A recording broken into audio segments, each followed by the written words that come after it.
मुक्तीस जावा. सगळं जग तडफडतंय मुक्तीसाठी, मोक्षासाठी, पण ज्या घरामध्ये मातृस्मरण पितृस्मरण कायम आहे, माता पित्यांची कृतज्ञता कायम आहे, त्याच्या वंशाचं भाग्य, त्या भाग्याचा हेवा करावा असं भाग्य त्या वंशाला लाभतं.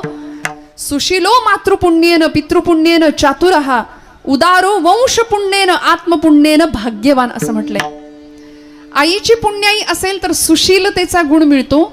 सुशीलो मातृपुण्येन पितृपुण्येन चातुरहा. पित्याची पुण्याई असेल तर चतुरता माणूस प्राप्त करतो. उदारो वंशपुण्येन, वंशाची पुण्याई ज्यावेळी असते ना त्यावेळी उदारतेचा गुण आपल्याकडे येतो. आणि आत्मपुण्येन भाग्यवान. मनुष्य भाग्यवान कशाने ठरतो तर स्वतःच्या पुण्याईने, आत्मपुण्येन भाग्यवान. आम्ही सगळे इथं जमलेली मंडळी आहे ना, आम्ही भाग्यवान आहोत. मला असं कायम दादा वाटतं की आपल्या सगळ्यांचं देवानी सिलेक्शन केलंय. हजारो माणसं आहेत पण दादांनी गावं हे त्यांचं सिलेक्शन आहे. मी कीर्तन करावं हे माझं देवानी केलेलं सिलेक्शन आहे असं मी समजते. खूप कृपा लागते अखिल जन्मांची. या मृदंगातनं नाद सुंदर निघावा देवाला आवडेल असा हे त्यांनी त्यांचं केलेलं सिलेक्शन आहे, त्यांनी निवड केली आहे. नाहीतर डोंगरे शास्त्रीजींचं विधान मी बऱ्याचदा कीर्तनात सांगत असते. ते म्हणायचे कथा केली आहे कीर्तन केली जाने की हमारी औकात क्या है. पहिल्याच दिवशी हा शब्द वापरायचे ते, तरी पण 7 दिवस भरपूर लोक यायची, गर्दी करायची. कथा के लिए जाने की हमारी औकात क्या है. कथा के लिए वो जाते हैं जिनको बाकी बिहारी बुलाते हैं. तिकडून बोलावणं यावं लागतं. आपण सर्वसामान्य जीव आहोत मंडळी. आपण प्रपंचातली कर्म सोडू शकत नाही. सगळे व्यवहार आपल्याला प्रपंचातले व्यवहारातले भौतिकातले करावे लागतात. इथं आलोय ना आपण, मग इथं आल्यानंतर सगळी कर्म उत्तम केली पाहिजेत. प्रपंच सोडून देव करा असं कुठल्याही संतांनी सांगितलं नाही. उत्तम प्रपंच संतांनी सांभाळले आणि उत्तम असा परमार्थ सुद्धा करून दाखवला. मग आम्ही कर्माच्या बाबतीत जर आम्ही श्रीमंत ठरलो म्हणजे काय, आमचं कर्म असं असावं की ज्यामुळे आजूबाजूचा परिवार आमच्यासाठी वेडा होईल. तुम्ही ये म्हणून, तुम्ही आहात हाय म्हणून, बरं याच्याशिवाय आमचं पान हलत नाही म्हणून. असं कोणीतरी असतं बघा, घरात एक कर्ता पुरुष असतो, त्याच्याशिवाय घर हलूच शकत नाही, घराचा कणा असतो तो. गावामध्ये असा कोणीतरी दादा असतो, गावामध्ये असं कोणीतरी एक नेतृत्व असतं की त्यांच्याशिवाय गावाचं काही चालत नाही, नाही का.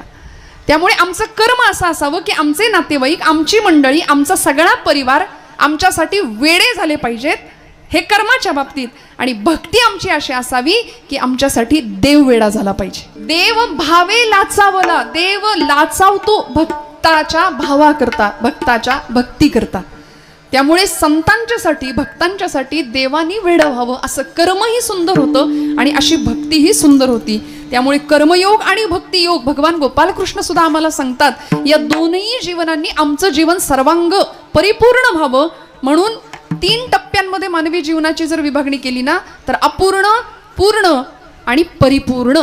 अपूर्ण कोण आहे, ज्याला मी कोण आहे हे कळलंच नाही तो अपूर्ण जीव आहे. जीव हा अपूर्ण आहे ज्याला स्वतःची ओळखच नाही. तुम्ही कोण असं जर विचारलं तर आम्ही उत्तर देऊ आमचं अमुक अमुक अमुक.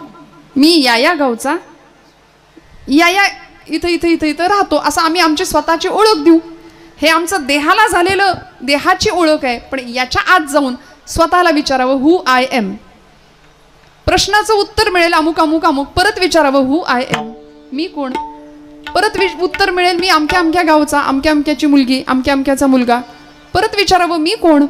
परत उत्तर मिळेल मी या देशाचा नागरिक आहे, मी एक सुजाण नागरिक आहे, मी या गावचा उत्तम नागरिक आहे. परत उत्तर मिळेल असं मी कोण मी कोण मी कोण. स्वतःला प्रश्न विचारत राहिलो ना तर एक दिवस उत्तर मिळतं अहम ब्रह्मास्मी, मी तो आहे. मग देह, सगळ्या मर्यादा देहासंबंधीच्या सगळ्या बाजू गळून पडतात आणि मी, माझं आत्मतत्व त्या आत्मतत्वाशी एकरूप होतं आणि मग प्रश्न मिळतो, उत्तर मिळतं अहम ब्रह्मास्मी, मी तो आहे, मी ब्रह्म आहे. मग आम्हाला त्या ब्रह्म तदाकार वृत्तीला पोहोचायचं असेल, प्रणो धनहु शरम आत्मा ब्रह्मत लक्ष उच्चते.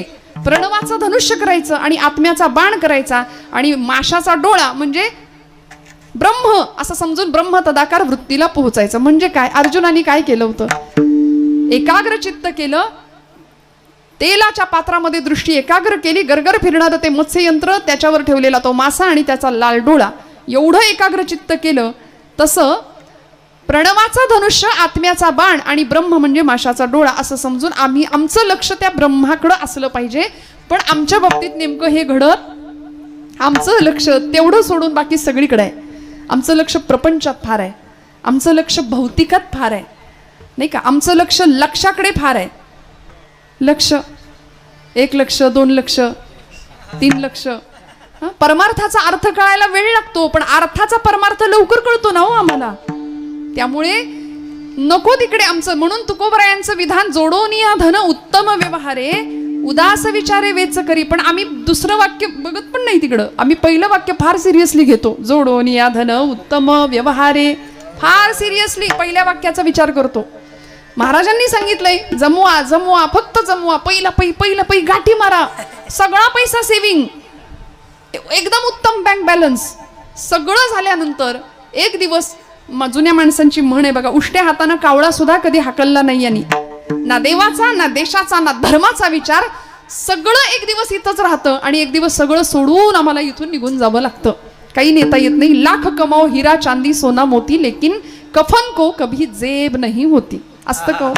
खिसा असतो त्याला काही भरून नेता येतं? नाही नेता येत. सगळं इथं राहतं. माऊलींच्या ओव्या या संदर्भातल्या आपल्याला माहिती आहे. गीतेचे श्लोक आपल्याला माहिती आहे. वासंसे जीर्णानी यथा विहाय नवानी गृह्णाती नरोपराणी. जैसे जीर्ण वस्त्र सांडीजे मग नूतन वेढीजे, तैसे देहांतराते स्वीकारिजे चैतन्यनाथे. काय स्वीकारायचं नेमकं? इथं येऊन संतांनी काय मिळवलं? या उपाधी माझी गुप्त, चैतन्य असे सर्वत्र. ते तत्वज्ञ आणि संत स्वीकारिते.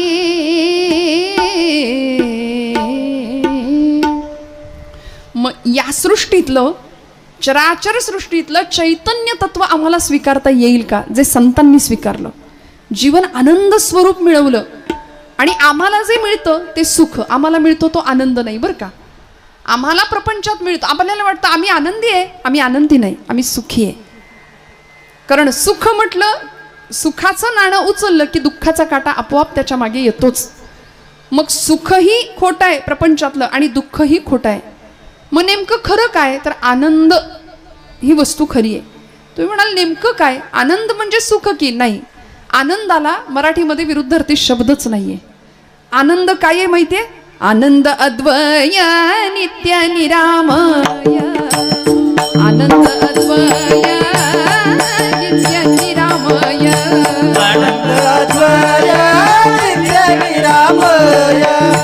आनंद अद्वय नित्य निरामय. आनंद अद्वय नित्य निरामय. आनंद अद्वय नित्य निरामय. आनंद अद्वय नित्य निरामय. आनंद अद्वय नित्य निरामय. एका निज ध्येय योगियांचे, एका निज ध्येय योगियांचे, ते समचरण साधिरे विटेवरी. जय हो. ते समचरण साधिरे विटेवरी.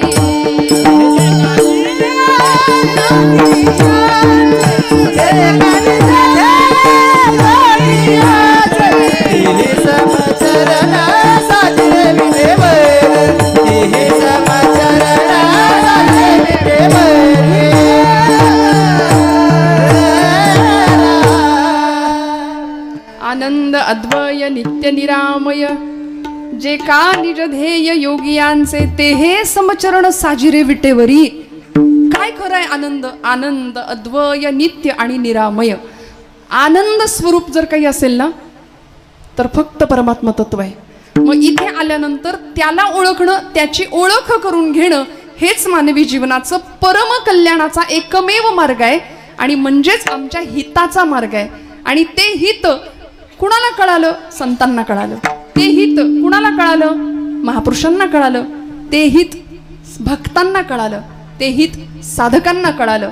आम्ही प्रापंचिक मंडळी आहोत. प्रपंच करता करता आमचं हितही साधावं असं तुकोबरायांना वाटलं आणि ते कुणाच्या माध्यमातून साधावं याचाही परामर्श घेत तुकोबराय ज्याला आपल्या हिताचं ज्याला आपलं हित व्हावं, ज्याला आपलं कल्याण व्हावं असं वाटतात त्याच्या माता पित्यांना थेट धन्यवाद देतात अभंगाच्या प्रथम चरणात. आपुलिया हिताचे जगता, आपुलिया हिताचे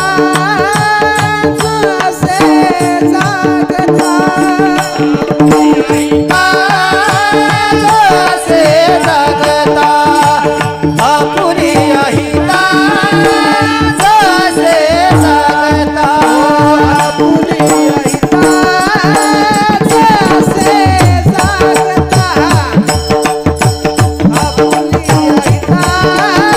आपुलिया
आपुलिया हिता जो असे जागता, धन्य माता पिता तयांचिया.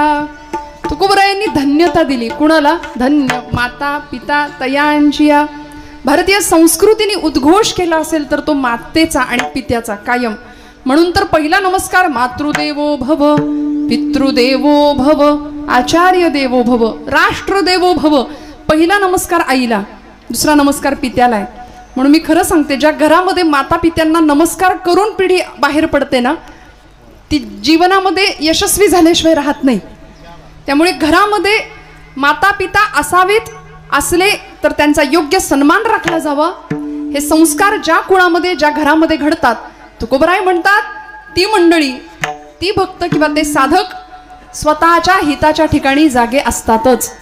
आणि ज्यांना स्वतःचं हित कळावं, कारण आईला आणि पित्यालाच हिताचा कळवळा असतो बरं का. म्हणून बघा, आईची तुलना प्रत्येक वेळी संतांशीच केली. लेकुराचे हित वाहे माऊलीचे चित्त. तुकोबराय म्हणतात आई आणि संत माझ्यासाठी समान आहेत.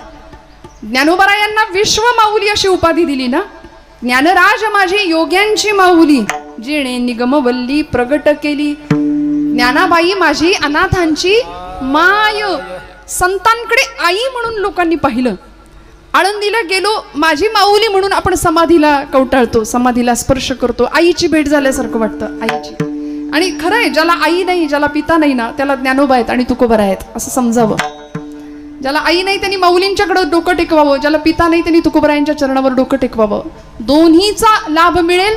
दोघांच्या असण्याची अनुभूती आपल्या आयुष्यात आल्याशिवाय राहणार नाही. त्यामुळे आईची कमतरता भरून संतांनी काढली आणि संतांनी आम्हाला प्रत्येक वेळी माता पित्यांचं तुमच्या माझ्या जीवनामध्ये असलेलं अविभाज्य असं स्थान किती महत्वाचं आहे हे वेळोवेळी पटवून दिलं. धन्य माता पिता तयांचिया. हिताच्या ठिकाणी जो जागा आहे त्याला धन्यता दिली का हो? त्याला तर दिलीच, पण त्याच्या माता पित्याला धन्यता दिली. या जगामध्ये स्वतःची प्रगती, जगाची प्रगती ज्यांनी केली ना, ती सगळी मंडळी आई वेळी होती. प्रत्येक महापुरुष मोठा झाला तो त्यांच्या आईमुळे, तो त्यांच्या पित्यामुळे. आई वडिलांविषयी ज्यांनी ज्यांनी कृतज्ञता बाळगली ती मंडळी खऱ्या अर्थाने मोठी झाली. श्रोते हो, ज्याला स्वतःचं हित कळलं, आपुलिया हिता जो असे जागता. जागत शब्द वापरताना तुकोबरायांना काय अनस्यूत असावं, काय संतांचं म्हणणं असावं. समाज झोपलेला आहे का? तुम्ही सगळे जागे आहात, मी जागे, आपण सगळे जागे आहे. मग ही कुठली झोप आहे की ज्या झोपेबद्दल संतांनी विधानं केली? आपण तर जागे आहे, हिताच्या ठिकाणी जागे की आपल्याला आपलं हित कळतं ना? कळतं की नाही? हो म्हणा, कळतं ना? आपल्याला आपलं हित कळतं. आपलं हित असंच आहे, 4-2 एकर मस्त जमीन घ्यायची, मस्त बँक बॅलन्स वाढवायचा, उत्तम लेकरा बाळांच्यासाठी पुढच्या भविष्याची तजवीज करून ठेवायची आणि नातवंडांचं पंतवंडांचं तोंड बघून सुखानं इथून निरोप घ्यायचा. याच्यात आपलं हित आहे असं आपल्याला वाटतं. माऊलींना विचारावं, ज्ञानोबराय तुमचं काय हो? तुम्ही कुठे एकरभर जमीन केली आहे का बुक? तुम्ही कुठं काही सातबाराचा उतारा आहे का तुमच्या नावावर? ज्ञानोबराय उत्तर देतात, माझं असं काहीच नाही. हे विश्वची माझे घर, ऐसी मती जयाची स्थिर, किंबहुना चराचर आपणची झाला. म्हणून आज 750 वर्षानंतर सुद्धा तुमच्या माझ्या घरामध्ये आपल्या पणजोबाचा, खापर पणजोबाचा किंवा पूर्वजांचा फोटो नसेल, पण ज्ञानराजांचा फोटो, तुकोबांचा फोटो नक्की सापडेल. कारण सगळं जग माझं आहे ही भावना, याला म्हणायचं आपल्या बरोबर जगाचंही हित करणं. बरं का, आम्ही फक्त आमच्या हिताचा विचार करतो. परोपकाराय सताम विभूतया, संतांना का म्हटलं? कारण दुसऱ्यावर उपकार करणं हीच त्यांची लक्षणं होती ना. आपल्या बरोबर जगाचं कल्याण व्हावं हा एकमात्र कल्याणाचा विचार, शाश्वत कल्याण. आणि तो दादागिरी करून नाही, दंडवत घालूनच केलाय. सकलांच्या पाया माझा दंडवत, आपुलाले चित्त शुद्ध करा. चित्तशुद्धीची, मनशुद्धीची कामना प्रचंड प्रामाणिकपणे दंडवत घालून जगाच्या चरणावर नम्रपणे प्रार्थना केली की अरे बाबा रे, स्वतःचं हित साधा, हित साधा. का? कारण सगळीकडे घनदाट असा अंधकार आहे. कशाचा? अज्ञानाचा आहे, अहंकाराचा आहे. मग उजेड व्हायचा असेल सगळीकडे तर कशामुळे होईल? बाबा अहंकार निशी घनदाट, बाबा अहंकार निशी घनदाट, बाबा अहंकार निशी घनदाट, बाबा अहंकार निशी घनदाट. गुरु वचने फुटली पहाट, गुरु वचने फुटली पहाट, गुरु वचने फुटली पहाट, गुरु वचने फुटली पहाट. माता भक्ती भेटली बरवंत, माता भक्ती भेटली बरवंत, माता भक्ती भेटली बरवंत, माता भक्ती भेटली बरवंत.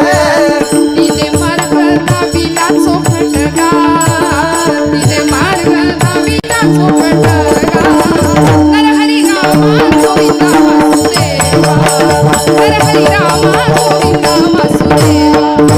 तिने मार्ग दाविला चोखटगा, तिने मार्ग दाविला चोखटगा.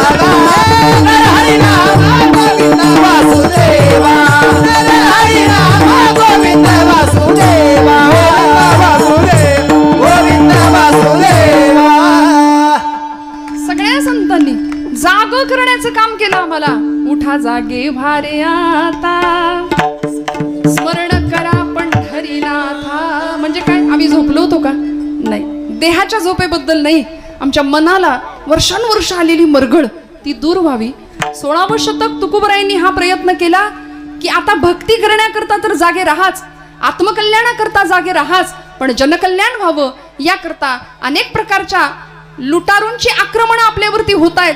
आता सावध व्हा. आता जागे व्हा. जागा रे बाईनो जागा, जागा रे बाईनो जागा, आता जागा रे बाईनो जागा, आता जागा रे बाईनो जागा, आता जागा रे बाईनो जागा, आता जागा रे बाईनो जागा, आता जागा रे बाईनो जागा, आता जागा रे बाईनो जागा.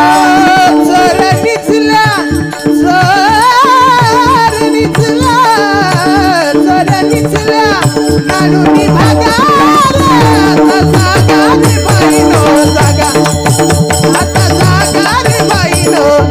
जागा जागा चोर दिसला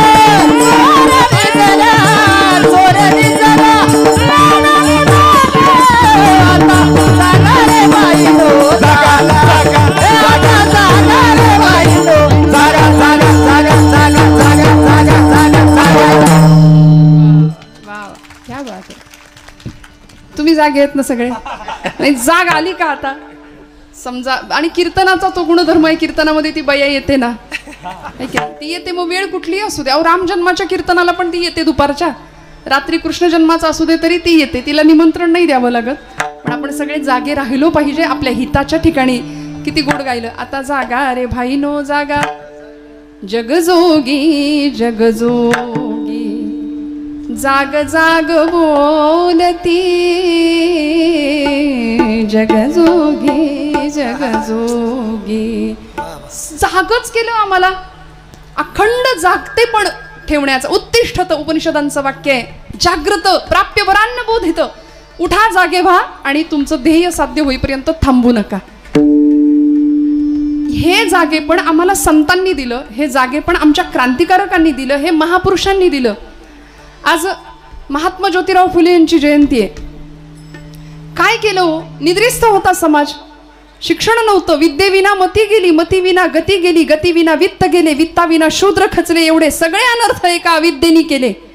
त्यामुळं ज्ञानाचा प्रकाश समाजामध्ये पसरावा आणि अज्ञानाची मरगळ, अज्ञानामुळे आलेली निद्रा खाडकन सगळे जागे व्हावेत म्हणून काय केलं? काय परिस्थिती होती हो? सावित्रीबाई फुल्यांसारख्या पत्नी लाभल्या आणि दोघांनी मिळून एक क्रांती घडवली समाजामध्ये. का उल्लेख करायचा आजच्या दिवशी सावित्रीबाईंचा, ज्योतिबांचा? एक तर त्यांचा दिवस आहेच आहे, पण सावित्रीबाई जर नसत्या, ज्योतिबा फुले नसते तर फार लांबचं उदाहरण नाही, मीच तुमच्या समोर आज दिसले नसते. मागास आज ना आहे भारतीय महिला जगती, मागास आज ना आहे भारतीय महिला जगती. सद्विचार ऐकून पतीचा घेऊन लेखणी हाती, स्त्री शिक्षण घेण्यासाठी कटिबद्ध जाहली मगती.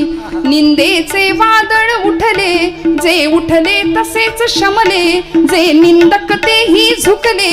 सावित्री आणिक ज्योती घ्या प्रणाम कोटी कोटी, सावित्री आणिक ज्योती घ्या प्रणाम कोटी कोटी, सावित्री आणिक ज्योती घ्या प्रणाम कोटी कोटी. रस्त्यातनं असे जाणाऱ्या या पती पत्नींच्या अंगावरती शेण चिखलाचे गोळे फेकले जायचे. प्रचंड अपमान केला जात होता. सावित्रीबाईंचे तर एवढे उपकार आहेत, जाताना पिशवीमध्ये एक साडी एक्स्ट्रा घ्यायच्या, त्या 2 लुगडं, त्यातलं एक लुगडं कायम एका साडीमध्ये, आणि अंगावरच्या साडीवर शेण चिखलाचे गोळे फेकले जायचे. शाळेत जायचं, मुलींना ज्ञानदान करायचं, साडी बदलायची, ज्ञानदान करायचं आणि परत ती खराब साडी नेसून परत घरी येताना परत ते शेणाचे चिखलाचे गोळे फेकत झेलत घरी यायचं. ते जर त्यावेळी तिथं घाबरून घरी बसले असते तर आज आपण इथे नसतो, ज्ञानाचा प्रकाश जगभर पसरलाच नसता. त्यामुळे एवढे अनंत उपकार आहे की त्या अंधकारातनं, त्या निद्रिस्त समाजातून उद्याचा भविष्यकालीन भारत किंवा उद्याचा उषःकाल त्यांना दिसत होता. याकरता सगळं सहन केलं. म्हणून धन्यता द्यायची या मंडळींना. तुकोबराय धन्यता देतात आमच्या हिताच्या ठिकाणी जागे असण्यासाठी ज्यांनी ज्यांनी प्रयत्न केले, आणि सगळ्यात मोठा प्रयत्न करणारे माता आणि पिता आहेत. म्हणून तुकोबराय त्यांना धन्यता देतात. धन्य माता पिता तयांची. निवृत्तीपासून प्रवृत्तीपासून निवृत्ती घेतल्याखेरीज असं म्हणतात, भक्तीच्या किंवा मुक्तीच्या गर्भागारात प्रवेश करण्याचा सोपान प्राप्त होत नाही. प्रवृत्तीपासून निवृत्ती, निवृत्ती झाल्यानंतर ज्ञानप्राप्ती आणि मग मुक्तीच्या गर्भात प्रवेश करण्याचा सोपान, हे सगळं आम्हाला प्राप्त होतं. आणि ही 4 भावंड ज्यांच्यामुळं आपल्याला मिळाली ते माता पिता. काय धन्य आहेत, ज्यांनी सगळ्या जगाला जागं केलं. 12व्या शतकामध्ये इथे भक्तिरसाचा कल्लोळ केला माझ्या ज्ञानोबा माऊलींनी. नाथांच्या काळामध्ये ही ज्ञानेश्वरी समाजाला पचेना. दृष्टांत द्यावा नाथांना माऊलींनी की नाथा माझा गळा आवळला जातो, या जानवृक्षाची मुळी गळ्याला आवळली गेली, जरा मोकळं करा. भक्तीचं अवडंबर माजलं. त्यावेळी ही ज्ञानेश्वरी पुनरुज्जीवित करून संतांनी पुन्हा एकदा समाजाला दिली. भाव जाणला. केवढे मोठे अनंत उपकार आहेत मला सांगा ना. हे कशामुळे घडलं? धन्य माता पिता तयांची साक्षात वैराग्य संपन्न वैराग्याची मूर्ती असलेली आमची विठ्ठलपंत आणि साक्षात भक्तीची मूर्त असलेली आईसाहेब रुक्मिणी माता. इतकं झेललं, इतकं सहन केलं. गृहस्थाश्रम, संन्यासाश्रमानंतर स्वीकारलेला गृहस्थाश्रम आणि मग निर्माण झालेली संतती. त्यामुळे समाजाकडून फक्त अवहेलना, फक्त निंदा, अपमान, छळ एवढं सगळं सहन करावं आणि आपल्या पश्चात आपल्या मुलांना तरी चांगलं जगता यावं म्हणून ब्रह्मवृंदांसमोर उभ्या असलेल्या या दोघांना ब्रह्मवृंदांनी देहांत प्रायश्चित्त ऐकवावं. त्यावेळी या दोघांनी सांगावं, विठ्ठलपंतांनी सांगावं, भूदेव आपला निर्णय आम्हाला मान्य आहे. स्वीकारला निर्णय देहांत प्रायश्चित्ताचा. आणि हे दोन माता पिता जगाला अमृताची सुधा मिळावी, संजीवनी मिळावी, आपली लेकरं सन्मानानं जगावीत म्हणून माघारी आली. एक दिवस संध्याकाळची वेळ, चारही लेकरं अंथरुणामध्ये झोपलेली आहेत. चारही लेकरांच्या अंगावरचं पांघरुण सरळ केलं. मुक्ताईच्या डोक्यावरनं हात फिरवला आमच्या रुक्मिणी आई साहेबांनी आणि पतीच्या मागे निघाले. हो, धर्माचं काम होतं. ब्रह्मवृंदांनी दिलेला निर्णय मान्य होता. देहांत प्रायश्चित्त घ्यावं लागणार होतं. आपल्या लेकरांना उत्तम जगता यावं, याला म्हणायचं त्याग. माता पित्यांचा काय त्याग असू शकतो, काय जीवन असू शकतं, विलक्षण त्यागमयी जीवन. साक्षात वैराग्याचे पुतळे असलेले विठ्ठलपंतांनी घर सोडलं, उमऱ्यातनं बाहेर पाऊल टाकलं. तशा रुक्मिणी आईसाहेब निघाल्या, पण मागे वळून पाहिलं. मुक्ताईकडे पाहवलं नाही, ज्ञानादादाकडे पाहवलं नाही, सोपानांकडे पाहवलं नाही. निवृत्तीदादांच्या जवळ गेल्या, निवृत्तीदादांना उठवलं.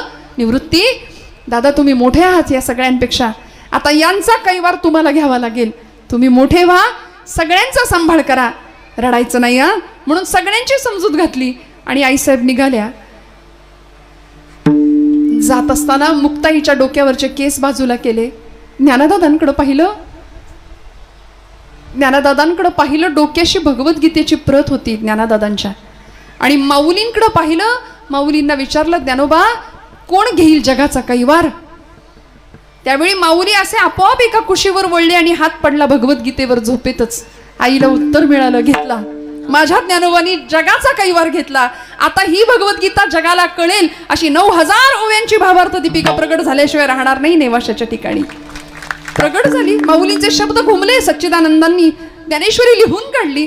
आईनं डोक्यावरनं हात फिरवला. मुक्ताईला कवटाळलं, सोपान काकांना कवटाळलं. निवृत्तीचा निरोप घेऊन दोघंही निघून गेले. निबिड अंधकाराला चिरत चिरत कुत्र्यांचं किंचाळणं कानावर येत होतं. इंद्रायणीच्या डोहाजवळ दोघे जण गेले आणि कुणाला काही कळायच्या आत दोघांनी पटापट डोहामध्ये उड्या मारल्या. पाण्यावर वलयांवर वलय उठली. कितीतरी वेळ इंद्रायणी गहिवरली, शहारली, शांत स्तब्ध झाली आणि निस्तब्धपणे वाहायला लागली. पुन्हा बराच वेळ झाला. पहाटेच्या वेळी निवृत्तीनाथ शांत ध्यानावस्थेमध्ये. ज्ञानादादा उठले, सोपान काका उठले, मुक्ताई उठली. आणि उठल्या उठल्या 4-5 वर्षाची लेक, बाळाला आई नाही दिसली की ते बाळ कावरं बावरं होतं ना. आई कुठे आहे, दादा दादा आई कुठे आहे म्हणून डोळे चोळत परकर पोलक्यातली आमच्या मुक्ताई आई साहेब बाहेर आल्या आणि निवृत्ती दादांना सांगायला लागल्या, दादा आई कुठे, सांगणार आहे आई कुठे. निवृत्ती दादा सांगतायत, जवळ घेतलं का, डोक्यावरनं हात फिरवला, म्हणाले, मुक्ते आई देवाघरी गेली ग, आई देवाघरी गेली. दादा अरे तिथं रोजच जाते, आत्ता येईल, सिद्धेश्वराला गेली असेल, तिकडे प्रदक्षिणा घालेल अश्वत्थ वृक्षाला आणि लगेच येईल. मुक्ते आई कधीच नाही येण्याकरता गेली आहे बाळा. मुक्ताई आई साहेबांनी विचारावं, दादा आई कधीच नाही येणार, मग तुम्हाला आई कुठली हो, तुम्हाला आई कुठली आता. निवृत्ती दादांनी रात्रभर साठवलेलं सगळं रडू हंबरडा फुटला, ढसढसा रडायला लागले आणि या तीनही भावंडांना आपल्या जवळ घेतलं आणि मुक्ताईला सांगतात, मुक्ता आजपासून तू माझी आई. म्हणून मुक्ता नाही मुक्ताई, मुक्ते नाही मुक्ताई, ब्रह्मचित्कन आदिशक्ती. मुक्ताबाई नमो त्रिभुवन पावनी, नमो त्रिभुवन पावनी, नमो त्रिभुवन पावनी, आद्यत्रय जननी देवाची,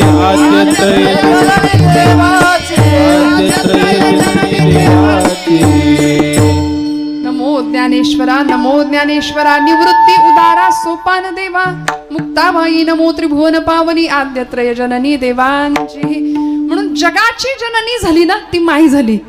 का धन्यवाद द्यायचे माता पित्यांना की ही लेकरं अशी घडवली, असा जीवनाचा इतका सुंदर प्रवास या मुलांच्याकडून करवून घेतला आणि मग आज माऊलींनी आम्हाला किती दिलं. चांगदेव 65 असू दे, अमृतानुभव किंवा अनुभवामृत असू दे, भावार्थ दीपिकेचे तर एवढे अनंत उपकार आहेत आमच्यावरती. बघा ना, गीतेवरती टीका अनेकांनी केली आहे,